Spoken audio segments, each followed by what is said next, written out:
Hi everyone, Fiorenza Rossini here. Today we're going to be talking about how to successfully adapt to a new country, a new culture.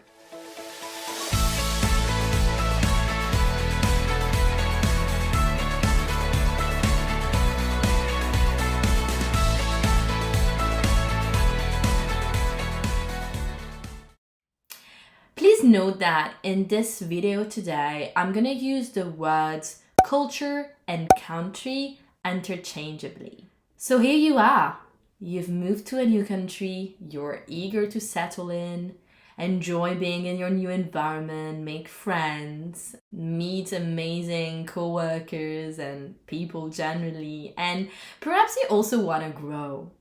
In this video today, I'm going to share some pointers, some ideas to get you started and to help you successfully adapt to your new country.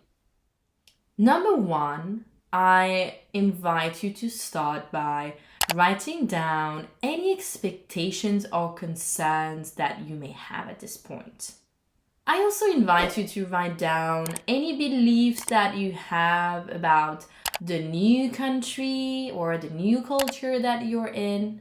And this is really a writing exercise for you to get clarity on your starting point, to get clarity on where you're at as you get started on this new journey. Number two, I invite you to dedicate time to getting accustomed to the new culture's etiquette and cultural norms. I cannot emphasize it enough. Be patient, please. Give yourself some time and compassion here.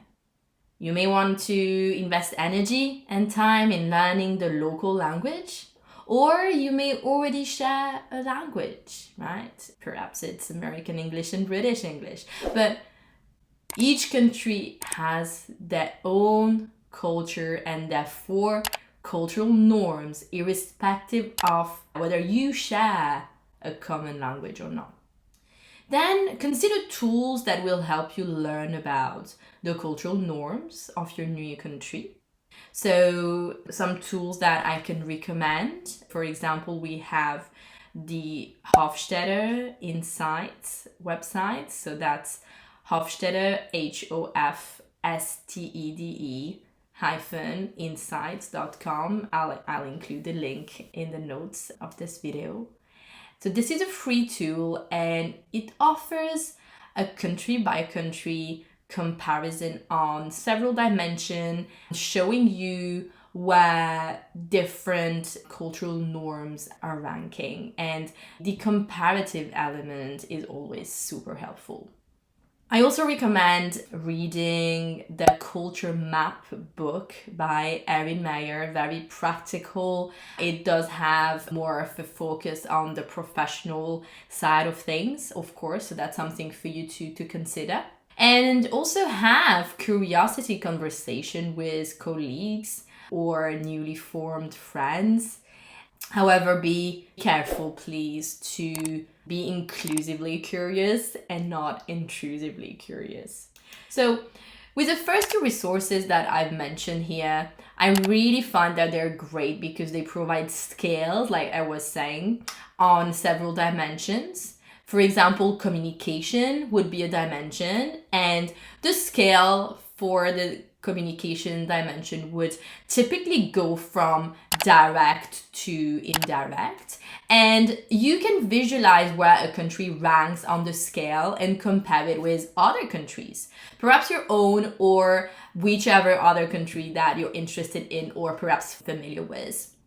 Remember here, when we look at scales like this or tools such as those ones, we are looking at data that is backed by intercultural research done over many decades, and consider that the data is mainly focusing on the professional space.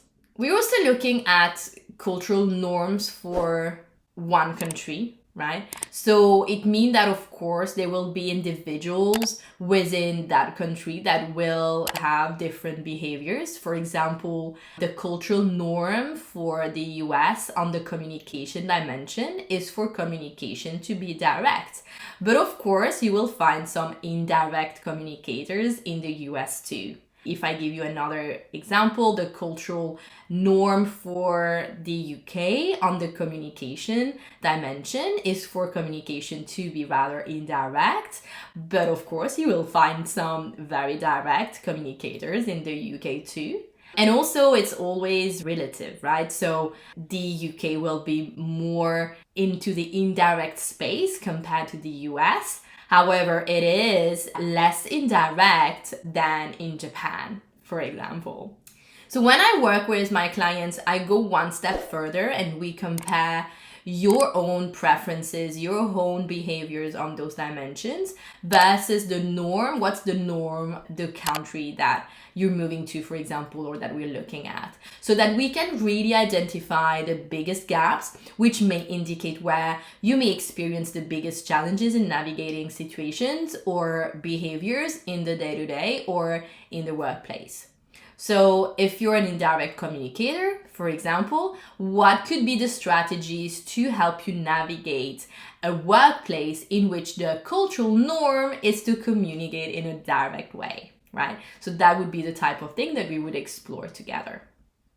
Number 3 now is to invest time in building a local social network, a new social network. I recommend joining local expat groups if that would be something of interest, for the benefits of being in community with people that are going through similar life experiences and possibly feelings. And of course, it's also very important to start getting connected and form ties and bonds with the local community.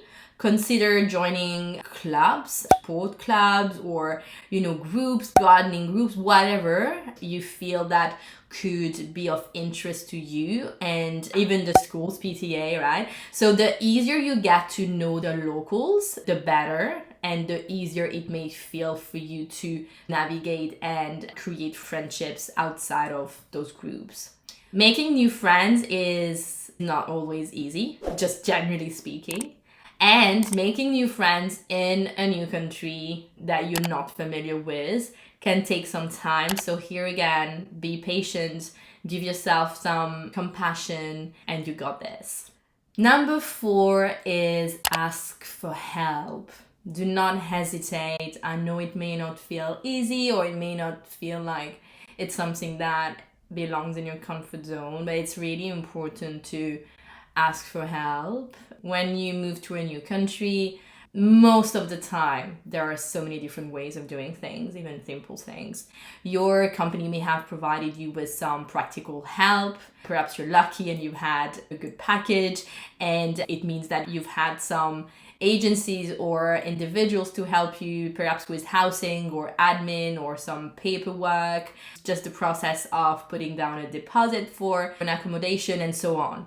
And there's also some further specialist help that you can get to help you figure out, for example, the school system, or supporting your partner, your spouse, in finding a suitable employment if you've moved your family because of your own career opportunity, for example. So get all the support that you can get. This is the time. All right, number 5. Prepare for culture shock. Brace yourself for culture shock. It will happen. Of course, the intensity of how you may feel the culture shock will totally depend on your situation, your previous experiences, and it's just such a personal way. There's such a unique way of experiencing culture shock. However, everyone will experience it. And I have made a video specifically on culture shock, and I will include a link to that in the comment section as well.